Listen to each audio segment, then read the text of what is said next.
It is ultimately important for you to look at your goals, truly what you want to do in your life, and then look at the people who you spend the most time with in your life and figure out if that lines up.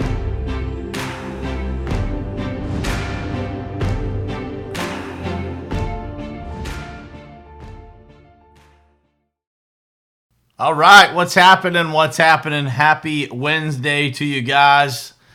It is Wednesday, November 27th.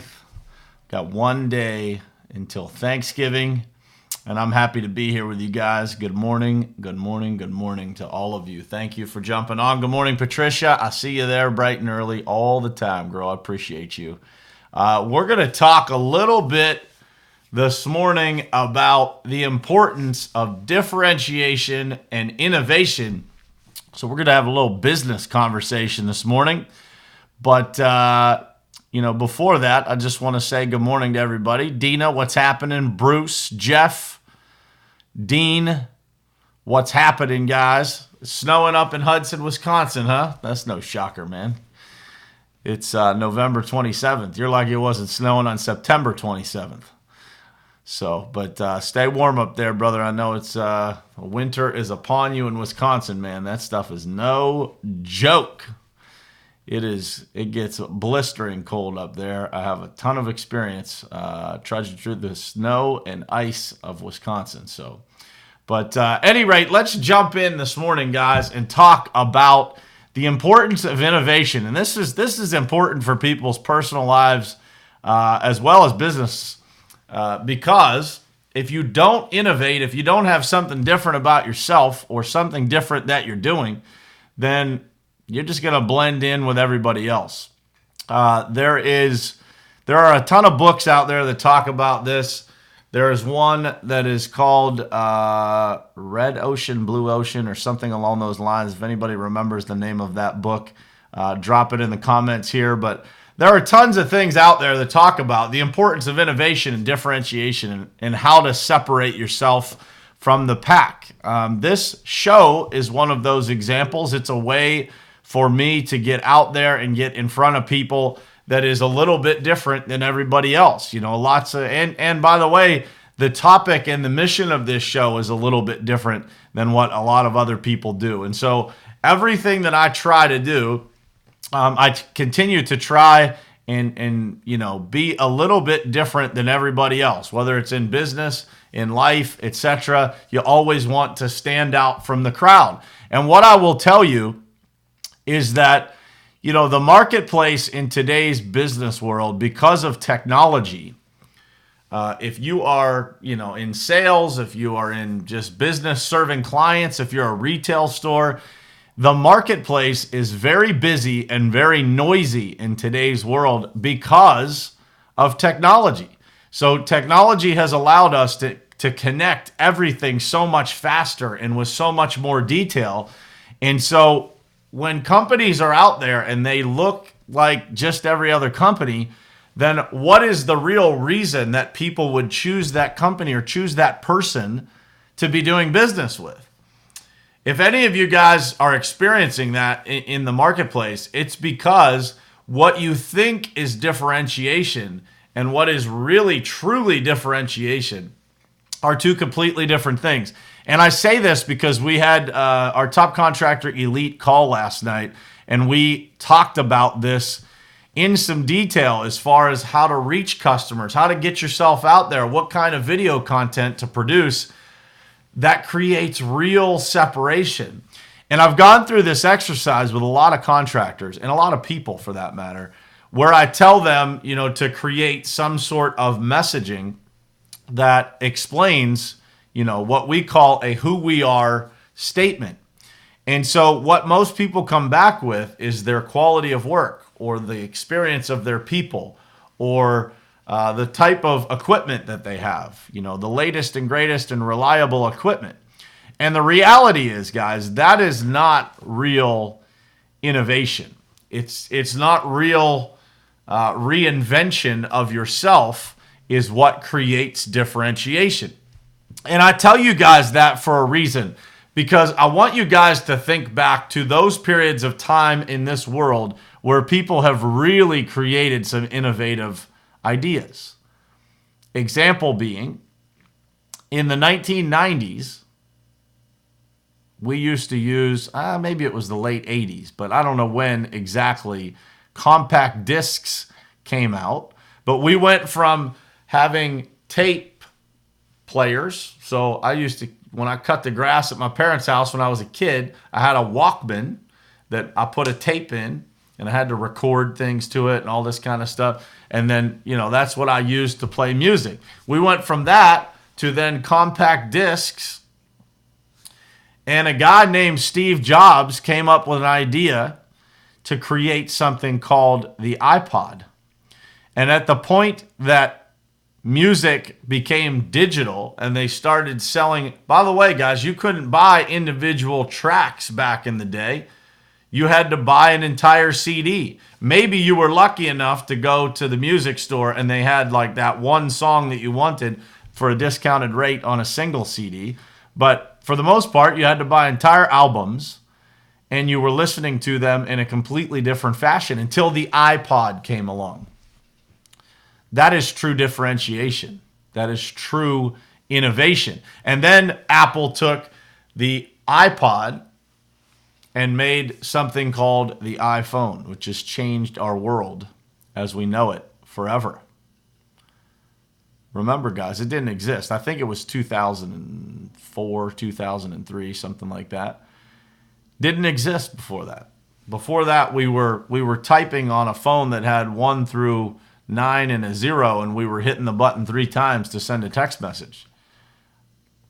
Think about that. And then, became iPhones and Blackberries and things like that. That is true innovation. That's true differentiation, to think outside the box and actually provide people significant solutions to problems. This is where we're going with this topic, by the way. When you are looking at a problem that exists out there in the world that you can relate to, that you can solve with your knowledge and skills, never be afraid to jump into those situations, because that is what separates you and separates your company and will create real excitement in your life to do something different than what everybody else is doing. If you want to play in the sandbox where everybody else is playing, you're going to get cannibalized in today's world by technology, because anything that is being done by a lot of people, there's going to be a lot of things, a lot of energy put into solving that problem in a technological fashion, and everything that you do is going to be cannibalized. There's nothing that's going to be unique that you can offer people. So if you don't think about innovation and reinventing yourself and figuring out how to create true differentiation in your business, how are you going to make it? How are you going to become successful? Amazon. If you guys haven't, I've talked about this before, but I would encourage you guys to pick up the book, The Bezos Letters. It explains Amazon from day one and the principles at which Amazon was founded on. And it's amazing the vision that Jeff Bezos had from an early stage in that business. It's unbelievable. And Amazon has completely changed the way that the world shops. Completely changed the way that everything in the world functions, because without Amazon, we probably wouldn't have Uber Eats or DoorDash or any of those things, because delivery has become an expectation, not a privilege. And that is all due to what Amazon has done. And Jeff Bezos betting big on Amazon Prime, on the idea of free delivery so that people would do it more and more and more times. And he could scale that to a point that it makes financial sense, because it probably, when he was looking at the idea of Amazon Prime, it didn't make sense in the current state of what was going on and what he was paying for delivery. I seriously doubt that it made financial sense. But I bet it does today. I bet it does today. And I know that last quarter, Amazon lost a ton of money on shipping, but the reality is they'll fix that. They'll figure out how to innovate and how to reduce those costs, and they'll continue down this path of incredible innovation to solve those problems.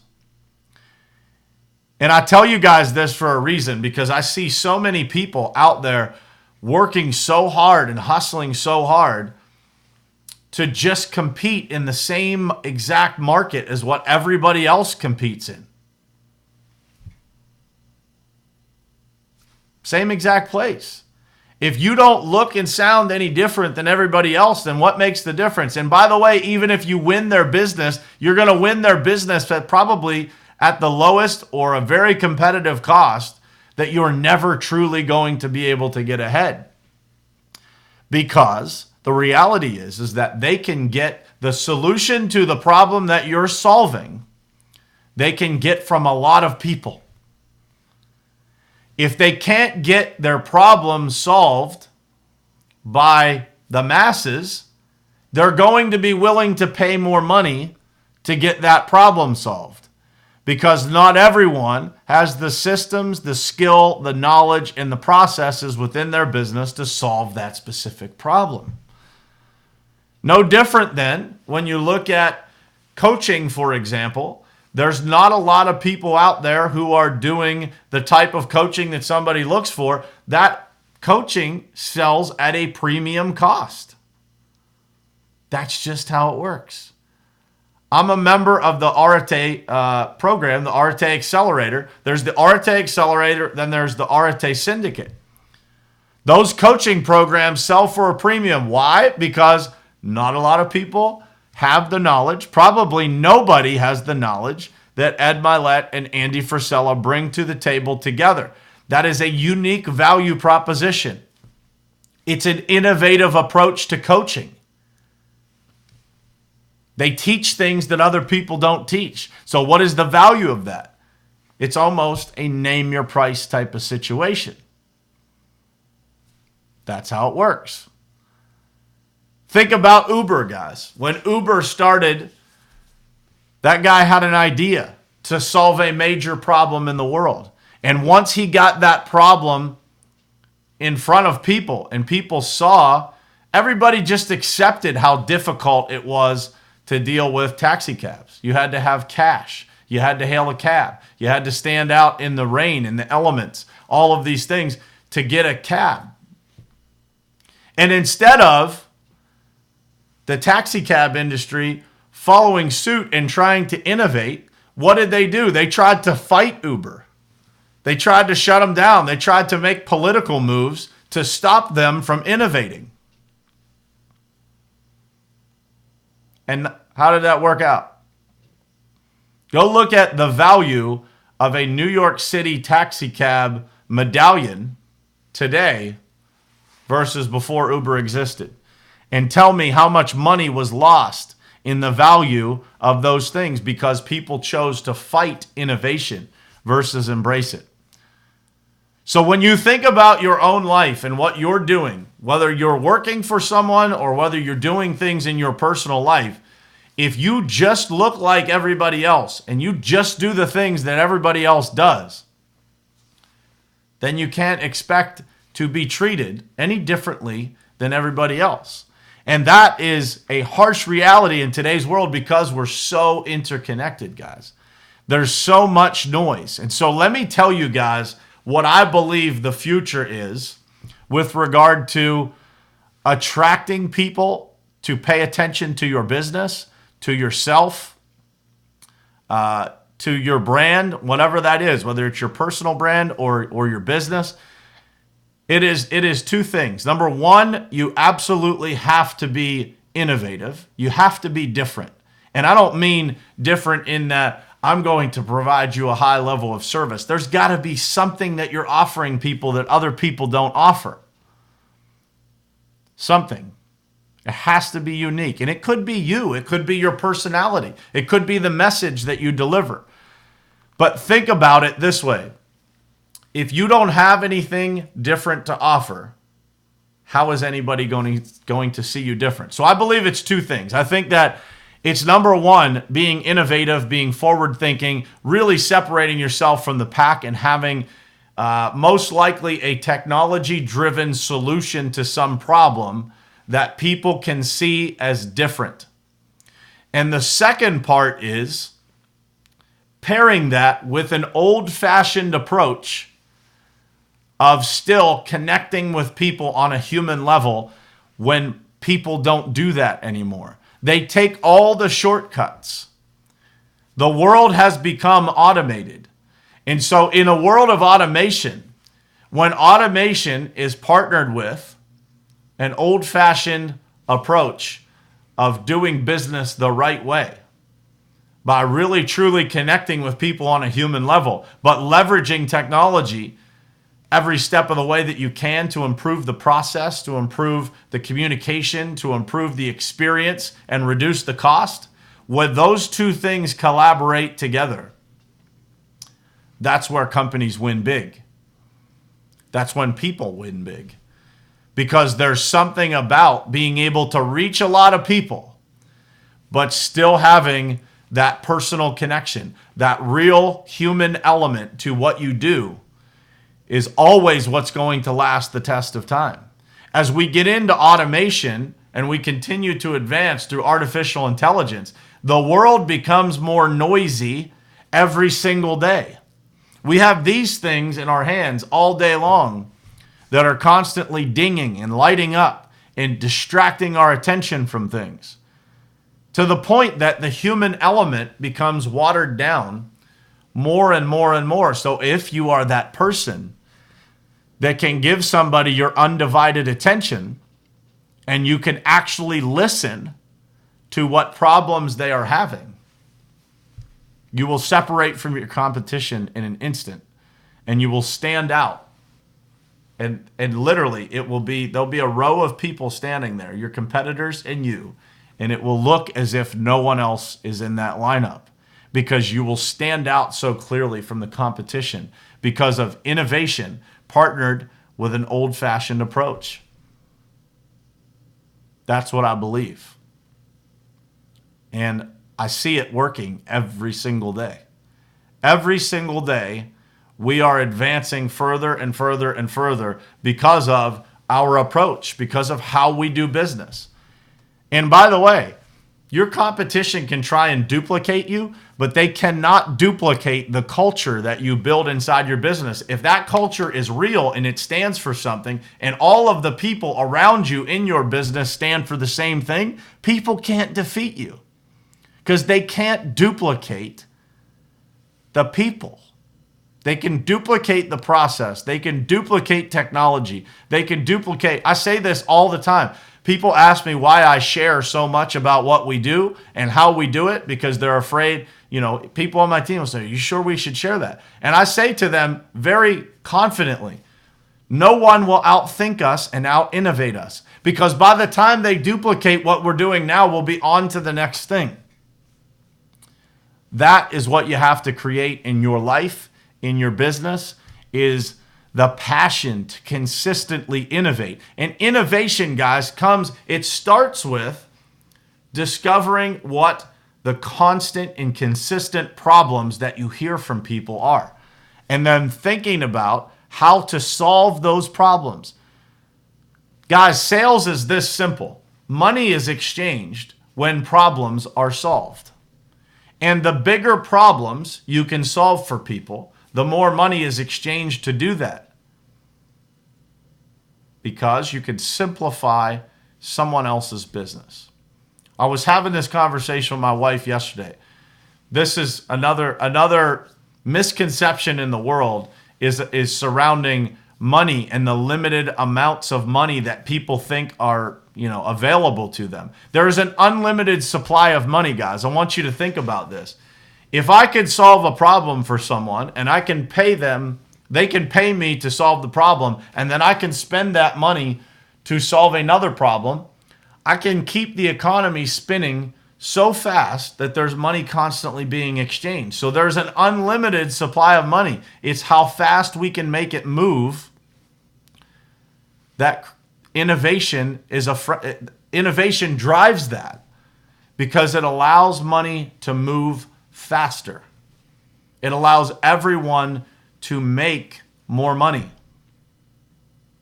Think about that, guys. How can you make it move faster for you? How can you, in my business, I want to focus on how we can get jobs faster, how we can get opportunities faster, how we can turn those into proposals faster, how we can turn those proposals into jobs faster, and then how we can speed up the process of completing jobs so that we can complete more in a 365-day span.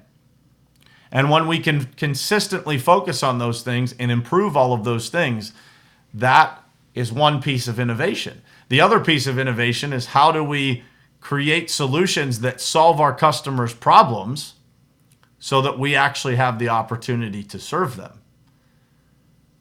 That's the key. That is the key to innovation. That's the key to reinventing a business like ours that's been around for hundreds of years. But how do we stand out from the competition? Think about that, guys. Think about how you do it in your own business. And I'd love to talk to you guys. If you have questions or comments or you're wondering how to do this in your own business, I love having these conversations. So shoot me a DM and we'll connect, or I can give you some ideas or the first things that come to my mind. I talk to a lot of different people in a week in a lot of different businesses. And these are some of the most enjoyable conversations that I have are around how to improve things, how to simplify things, how to innovate in businesses. And the ones that I'm not familiar with are usually the most fun for me to think about. They get me the most fired up because it's something completely different. I get to think through completely new problems. So, any rate, guys, that was my rant for this morning. It is Wednesday, so tomorrow is Thanksgiving. I will not be on here at 7:30. I might do a live tomorrow just to say happy Thanksgiving to everybody, but I will not be on tomorrow morning at 7:30. I hope you guys enjoy your Thanksgiving. I hope you spend some time with your family and those important to you. Spend some time being thankful. And I have a challenge. I'm going to put a video out today of me doing this. But I want you guys to go out today and do something random for someone who will not know what that random act is. So I used the example yesterday, but my plan today is to go to a grocery store or Target or somewhere like that and just go into the baby aisle, and I will tuck some cash down away in a box of diapers or some formula or something like that, so that an unsuspecting mother will open that box and have something nice done for them. I think that's what this holiday season is all about, guys. It's about doing for others. So we're going to create a movement, hopefully, of people doing that. And I want you guys to post it. And it's not about gloating that you're doing something nice for people. It's about trying to inspire other people to do the same. And so as we enter these holiday seasons, remember, guys, that not everyone is as blessed as we are to have people around us. There's a lot of people that spend these holidays lonely. So invite somebody to your home or spend some time talking to somebody that might be, might not have a lot of people in their life. Just think about that today and go out and do something nice for someone, whether it's, holding the door, saying hello, talking to someone that might be homeless on the street. Buy some gift cards, guys. If you see, homeless people on the street, go buy some gift cards and get them something that, that they can eat, whether it's McDonald's or whatever it is. Hopefully something healthier than McDonald's, but a lot of, those gift cards are available everywhere. So, but do something nice this weekend for somebody. I promise you that it will make you feel a whole lot better about yourself. And it will absolutely make the world a better place. So you guys will see that video coming from me today, and I would encourage all of you to do the same. And let's post it and tag each other so that everybody can share it out, and make sure that that post is public, guys, so that we can all share it and hopefully create a movement of people doing very nice things throughout the holiday season here. So I appreciate you guys for tuning in again this morning. I hope you have a wonderful Thanksgiving with your families, and I truly love you guys. Thank you so much.